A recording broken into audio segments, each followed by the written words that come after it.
Bang bang. Police, open up. Two armed men in fake uniforms kicked down my door, guns pointed straight at me. This is the FBI. Hands where we can see them. They yelled like it was some action movie. They thought I was just a helpless old man. What they didn't know was that they'd walked right into a trap I'd been setting for weeks. Rebecca Morrison from our HOA sent them, thinking she had me beat. She has no idea who she's messing with. Let me tell you something about predators. They always think they're smarter than their prey, but sometimes they pick the wrong target.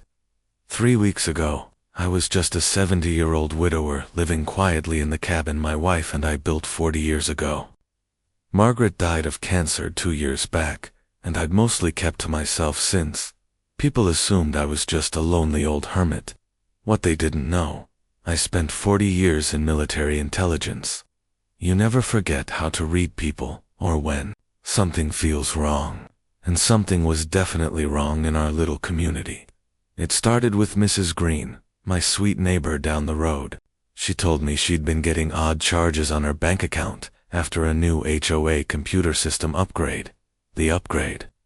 Rebecca Morrison's idea, our flashy, overconfident HOA president. Rebecca had this way of talking to us elderly folks, like we were clueless children. But it wasn't her condescending tone that caught my attention. It was the timing. Mrs. Green's banking issues began right after Rebecca's tech team visited her home, so I got curious. I dropped by under the excuse of checking her setup, said I had computer troubles too. What I found was infuriating. A small USB device plugged into her computer. Looked harmless, but I recognized it immediately. A keylogger. It was recording everything, passwords, logins, bank details. The picture became clear. Rebecca wasn't just a power-tripping HOA president. She was running a calculated scam, targeting elderly residents. Over the next week, I quietly spoke to a few neighbors. Same story. Strange charges, drained accounts, and every single one had been visited by Rebecca's so-called tech team. Then, it got personal. Rebecca started hovering, driving past my cabin more often, always with that fake, sweet concern. "Tom, you're out here all alone. Maybe it's time to talk about support services," she'd say, pretending to care. But I knew what that look in her eyes meant. She was scoping me out. My cabin sits on prime lakefront land, $2 million in value, and backed by a $750,000 insurance policy. To her, I was the ultimate score. To Rebecca, I looked like the perfect target, an old, isolated widower, with no family and a valuable home. Easy pickings. But she made one fatal error. She mistook grief for weakness. I'd spent 40 years in military intelligence. Reading people, gathering intel, and setting traps was second nature. My late wife Margaret used to say I could see 20 moves ahead. She was right, and it was time to prove it. Holding that keylogger from Mrs. Green's house, I remembered Margaret's last words. "Promise me you'll protect our neighbors, Tom." I'd shut myself off after her death, but seeing Mrs. Green in tears over the stolen money meant for her husband's grave, that lit something in me I thought I'd lost. Calling the police wasn't enough. Not yet. I needed more. So, I decided to become the bait. Let Rebecca come after me, while I gathered enough evidence to bring her down for good. Despite my heart condition and the risks, I began quietly tracking her, snapping photos of shady meetings, collecting records, documenting her moves. What I uncovered was staggering, a full-blown criminal network. Over 18 months, Rebecca had stolen over $400,000 from 15 elderly residents through identity theft and insurance fraud. She used HOA inspections to plant surveillance devices and monitored her victims until she drained them dry. At that point, I knew I had to go federal. Local cops would call it a civil matter, but crossing state lines, that made it FBI business. I called the bureau. Agent Lisa Torres sounded skeptical at first, probably thought I was just another paranoid senior, But that changed when I walked into her office with hard proof, surveillance photos, detailed logs, and clear patterns of theft. Now, I had the FBI's attention. "Mr. Sullivan," Agent Torres said, scanning the files, "this isn't paranoia. This is professional-grade investigation work." When I told her about my background in military intelligence, everything shifted. We weren't just citizen and agent anymore. We were colleagues. Together, we made the call. I would be the bait in a federal sting. What I didn't realize was that Rebecca had already been inside my cabin twice. She thought she had it all figured out. An old man, rich, isolated, and easy to manipulate. But she had no idea the trap was already being set. Pretending to be a clueless victim when every instinct screamed to act, that was the hardest part. For 3 weeks, I played the role of a confused widower. Week 1, establish vulnerability. Every time Rebecca dropped by, and she started coming by often, I'd fumble with my glasses and pretend to struggle with bank statements. "Oh, Rebecca," I'd say, "these numbers just don't make sense anymore." Then I'd accidentally show her my checking account balance, $280,000. Her eyes lit up like she'd hit the jackpot. She suddenly became my best friend, bringing cookies, asking about my health, hinting at estate plans. She was sizing me up, textbook predator behavior. But what she didn't know, every visit was caught on hidden cameras I'd installed inside my handcrafted decorations. Decades of surveillance skills don't fade, even at 70. The hardest act playing dumb when she pitched her security upgrades. "Living alone like this," she said with that syrupy fake concern, "you really need better protection." She had no idea who was really being watched. Rebecca offered to bring in technical people to improve my security. The same crew that planted keyloggers in other homes. I acted hesitant, but curious, playing the part of the nervous, trusting old man. Week 2, I dropped bigger bait. During one visit, I casually mentioned I was thinking of moving to assisted living. "This place is getting too big," I said, letting her glimpse my renewed $750,000 insurance policy. "Maybe it's time to sell the property." The greed in her eyes was almost cartoonish. She was hooked. Soon after, I spotted her meeting with 2 shady men at the local diner. My telephoto lens caught it all. Derek Wilson, an ex-mall security guard with gambling debts, and Frank Peters, a fired armored truck driver. Not pros, just desperate guys willing to get their hands dirty. I started hearing whispers that Rebecca was telling neighbors I might be having mental episodes, laying the groundwork for a fake wellness check. But while she was building her story, I was building mine, one backed by federal agents. Agent Torres and her team set up a covert operation around my property. They used a disguised utility van as a command center. We established escape routes, surveillance coverage, and I was fitted with a panic button in case my heart condition acted up. 6 hidden cameras, motion sensors, traps set. Week 3, the pressure mounted. Rebecca showed up with Derek and Frank for a security consult. They walked the property, scoping out entry points. I played the grateful, clueless old man. "You folks are so kind," I said with a smile, all while recording their every move for the FBI. During that visit, Rebecca made a crucial mistake. She stepped away to take a phone call, thinking she was out of earshot. But 40 years in, intelligence teaches you how to listen and read lips. What I picked up made my blood run cold. Tuesday morning, we clean out the cabin completely.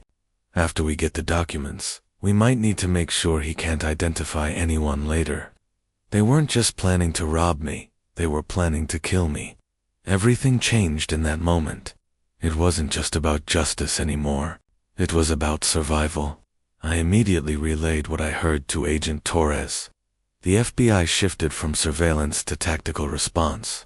They weren't just preparing for arrests now, they were preparing to stop a potential murder. Rebecca's crew had police costumes, fake badges, and a rehearsed wellness check story. They thought they were being clever, using concerned neighbor reports to justify entering my home. What they didn't know, Mrs. Green, the neighbor they'd already victimized, was in on the plan now. When I showed her the truth, that sweet old woman became a warrior. She agreed to place the call that would trigger their wellness check. But instead of calling just them, she alerted both the FBI and local police. The trap was set. That Saturday night before their planned Tuesday raid, I couldn't sleep. My heart meds weren't helping the anxiety. I kept thinking about Margaret. What would she say about me using myself as bait? Then I looked at her photo and heard her voice in my head. Thomas Sullivan, you've spent your whole life protecting people. Sunday morning, Rebecca called again, her voice colder, more focused. Tom, I'm worried about you being alone out there. She was setting the stage for her fake wellness check. Everything was falling into place. Monday dragged by. I played the part, feeding birds, carving wood, sipping tea, while the FBI hid in the woods, ready for the moment things turned real. By sunset, I'd made peace with whatever came next. If this was how it ended, protecting others, so be it, but I wasn't going down easy. Tuesday, 11:30 a.m., my watch buzzed. Motion sensors triggered. Derek and Frank had stepped onto my property and straight into a federal sting. What they thought was a quick job was actually a trap, crafted by a 70-year-old vet and 6 undercover FBI agents watching their every move. The game was on. My heart was pounding, part fear, part adrenaline. I looked at Margaret's photo one last time. This is for you, love, and for our neighbors. Then I slipped into character, the frail old man Rebecca thought she could rob. Las 11:45 Alto M. Mr. Sullivan. Police wellness check. Derek's voice echoed across my property. Through the window, I saw them, 2 men in fake uniforms, confident and cocky. Derek adjusted his bogus badge. Frank's hand hovered near what looked like a real weapon. This'll be the easiest money we ever made, Derek said. They had no idea they were walking into an FBI trap, filmed from 6 angles. I waited 30 seconds, just like I'd trained for in PS Ops. Then, I shuffled to the door, hands shaking, eyes wide. Oh my. Officers, is everything all right? The fear in my voice. Not all acting, even with backup just seconds away. Staring down 2 armed criminals at 70 is real terror. Derek stepped forward, flashing his fake badge. Sir, your neighbor, Mrs. Green called. We need to verify your safety. They had just stepped into their own arrest. Mrs. Green called about you, Derek said smoothly. She hasn't seen you in days. Frank was already scanning the room like a pro, eyes darting toward anything valuable. I played along, confused and grateful. That's so kind of her. Please, come in. Can I offer you coffee? They followed me into the living room, exactly where I wanted them. Cameras hidden in carved decorations had full coverage, and FBI mics were recording every word. Frank began his fake safety check, heading straight for the desk where I'd left bait, bank statements, insurance papers, and cash. My important papers are in that desk if you need them, I said innocently. Derek kept me busy with friendly questions about my health, my family, while Frank took photos of my documents and pocketed anything he could, including my late wife's jewelry. From the outside, it looked like 2 officers doing a routine wellness check. But I saw everything, the theft, the deception, the violation. Is this normal procedure? I asked, voice trembling just enough. Just standard documentation, Derek replied smoothly. Then, Rebecca made her mistake. Derek's phone rang. Without thinking, Frank picked it up. Yeah, we found the cash stash and all the documents, he said. And then, loud and clear through the line, Rebecca's voice. Everything was now on record. Get the insurance papers and remember what we said about loose ends. That was it. Proof they planned to kill me. I stayed calm. Officer, my valuable items are in the bedroom safe. Want to check? They took the bait las 12:15 página M. My watch buzzed. Go time. Suddenly, FBI, freeze. Agents swarmed the cabin. Derek and Frank were stunned. Where did they all come from? We walked into a setup, Frank whispered. I dropped the old man act and stood tall. You thought I was helpless. Wrong. As the FBI cuffed Derek and Frank, I told them calmly, you just committed federal crimes on camera, with agents watching the whole time. Agent Torres smiled as she held up the recorder. Every word, every move, we got it all. What they thought was an old man's cabin was actually a trap, 3 weeks in the making. But just as I was catching my breath, I spotted something chilling, a third figure watching from the woods, then disappearing. We weren't done yet. The aftermath was swift. Torres laid out the charges: impersonating federal officers, fraud, conspiracy, attempted robbery, heavy time. Derek cracked first. She paid us $5,000 to steal documents. Rebecca Morrison hired us. Frank backed him up, nodding furiously. But what he said next made everyone freeze.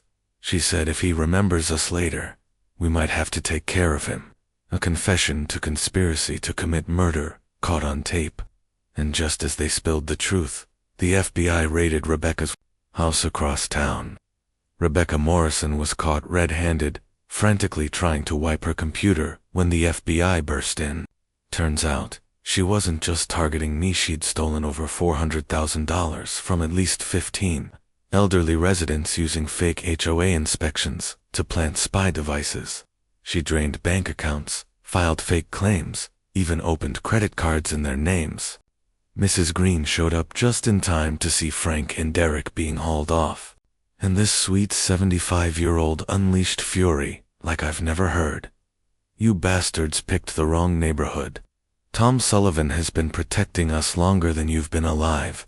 She'd lost $31,000 money meant for her late husband's grave. It nearly broke me, but justice was already rolling. The FBI had it all. Weeks of recordings, financial trails, meetings, even cryptocurrency transfers. Rebecca's entire criminal network was exposed. Her arrest was public. The woman who once claimed to protect property values was dragged out in handcuffs as neighbors filmed everything. Her screams about entrapment only made it more surreal. At trial, her lawyer blamed gambling addiction, but Judge Harrison saw through it. This was systematic abuse of the elderly, he said. You're not an addict. You're a predator. Rebecca Morrison was sentenced to 22 years in federal prison, with no parole for 15. Derek and Frank got 3 years each for cooperating, and every victim got restitution from Rebecca's seized assets. I'll never forget handing Mrs. Green her check, $31,000. Returned to the woman who helped take down a predator. Her tears, her strength. Margaret was right. Our neighbors are our real family. But the real victory, community. We weren't isolated anymore. We were watching out for each other, protecting each other. The FBI even asked me to help train other towns. They called it the Sullivan method. It was just good neighbors and sharp eyes. 3 months after sentencing, life was finally peaceful, quiet. Even Sweet Hyde started seeing a widow from the next town. Then I got the message. You have no idea how deep this goes, old man. Rebecca was just the beginning. I read it 3 times. Rebecca was locked away. So, who sent it? Derek and Frank were behind bars. Rebecca Morrison was gone. The case was closed, or so we thought. As I walked the same forest path Margaret and I once loved, my phone buzzed. You have no idea how deep this goes, old man. Rebecca was just the beginning. That message changed everything. Maybe this wasn't the end. Maybe it was just the first crack in something much darker. The FBI kept pulling me in. Our Sullivan method, community awareness, evidence traps, coordinated takedowns was working. Phoenix was our first field test. 1 senior home, $500,000 recovered, and predators exposed. Agent Torres and I turned our strategy into a guidebook. What started as a pamphlet became a national movement. Cabin Defense, a senior's guide to scam protection, was downloaded over 50,000 times in 1 month. But as more scams were stopped, more shadows emerged, and one thing became clear. Rebecca wasn't the mastermind. She was just a piece. Helping others had healed something in me I didn't know was broken. After Margaret died, I'd withdrawn, but catching predators like Rebecca gave me a mission again. Mrs. Green and I shared memories, coffee, and the quiet comfort of friendship. Her words stuck with me. Catching Rebecca gave me back my faith in justice. Recognition followed, first a local article, then national interviews. I declined most, choosing purpose over praise. But one package changed everything. It arrived 6 months after Rebecca's sentencing. No return address. Just a hand-carved plaque with a brass plate. To Thomas Sullivan, the neighbor who cared enough to act, from the 23 families whose lives you saved. It was touching, until I flipped it over. Carved in tiny letters on the back were GPS coordinates pointing 200 meters north of my cabin. Beneath them, a single word: help. This wasn't a thank you gift. It was a message, a warning, a cry for rescue. Someone else was trapped in whatever Rebecca had started. Someone still out there, and they knew I was the only one who might listen. I spent the night studying maps. The coordinates pointed to rural Montana, isolated land, no services, no neighbors. Another elder care facility, another scam, or something worse. And apparently, they hadn't counted on a stubborn old man with nothing to lose, and a whole lot of fight left in him. As the sun dipped below the Montana tree line and shadows stretched long across the yard, I stared at the woods to the north. Somewhere beyond that tree line was Mountain View Rest Home, a facility that looked clean on paper, but had sent a silent cry carved into wood. A message only someone like me would find. A message that meant someone inside was still in danger. Agent Torres had already requested an undercover inspection team, but she warned me, if this facility was anything like the last, they wouldn't leave trails easy to follow. And if someone inside risked everything to send me that plaque, they were likely out of time. The thought of waiting made my stomach churn. I'd been a soldier, a husband, a widower, and now, somehow, a watchdog for the forgotten. This wasn't just about helping strangers anymore. This was about finishing what Margaret and I started, building a world where neighbors protect neighbors, and no one preys on the vulnerable without consequences. So the next morning, I packed a small bag, made arrangements for Mrs. Green to feed the birds while I was gone, and told Agent Torres exactly what she already suspected. I'm going up there, Torres, just to take a look. She didn't argue, just said, be careful, Sullivan. If they sent you that message, it means they trust you more than us. I looked one last time at that wooden plaque hanging above the fireplace. Then I won't let them down. 6 months after Rebecca Morrison began serving her 22-year sentence, I thought life might finally slow down. But retirement had taken on a whole new meaning. Instead of the quiet solitude I'd once known, I'd become what Agent Torres half-joked was America's most dangerous senior citizen. The FBI had brought me into 15 elder fraud cases nationwide. We secured 14 convictions and recovered over $2 million. The recognition was nice, but the real reward. Stories from everyday people who'd used the Sullivan method to protect themselves. A grandmother in Texas caught her caregiver stealing prescription meds. A Florida retirement community shut down an identity theft ring. Across the country, elderly folks were learning to fight back and win. Rebecca. She was doing kitchen duty in Danbury prison for 23 cents an hour. Her appeals had all been denied. Apparently, inmates with grandparents didn't take kindly to someone who made a career of scamming them. Justice has a way of balancing the scales. Next week was Community Vigilance Day, and I was reluctantly the guest of honor. The event would be held at the new Sullivan Community Safety Center, funded entirely with assets seized from Rebecca's operation. I wasn't thrilled about the name, but Mrs. Green insisted it would inspire others to take elder protection seriously. The Sullivan method had grown far beyond what I imagined, now taught in police academies across 15 states. It had sparked peer protection networks in senior communities nationwide. The idea was simple: criminals prey on isolation. But when communities come together, predators lose their power. Still, that wooden plaque with the hidden coordinates reminded me the job wasn't done. Someone out there still needed help, and someone still believed Tom Sullivan would show up. The last big case I consulted on cracked a senior facility fraud ring across 6 states. Working with Agent Torres and federal task forces, we took down 12 suspects and recovered $2.8 million. Techniques I'd developed for evidence gathering had become standard in elder abuse investigations. It felt good knowing my years in military intelligence were still making a difference. Personally, I'd found peace. Mrs. Green and I had our coffee ritual twice a week, trading stories of our late spouses. I was mentoring local kids, teaching them how to recognize danger and protect their neighbors. For the first time since Margaret died, I wasn't alone. I had purpose. But that wooden plaque had led us straight into another nightmare. The Montana facility was worse than we'd imagined. 43 seniors drugged, imprisoned, and robbed. Thanks to that hidden message, we shut it down. 3 more arrests. Dozens of families reunited. That night, I hung the plaque beside Margaret's portrait.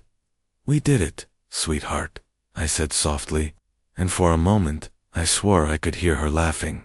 She always believed retirement wasn't an ending but a new mission. Turns out, she was right. But just as I straightened the plaque, I heard something that made my blood run cold.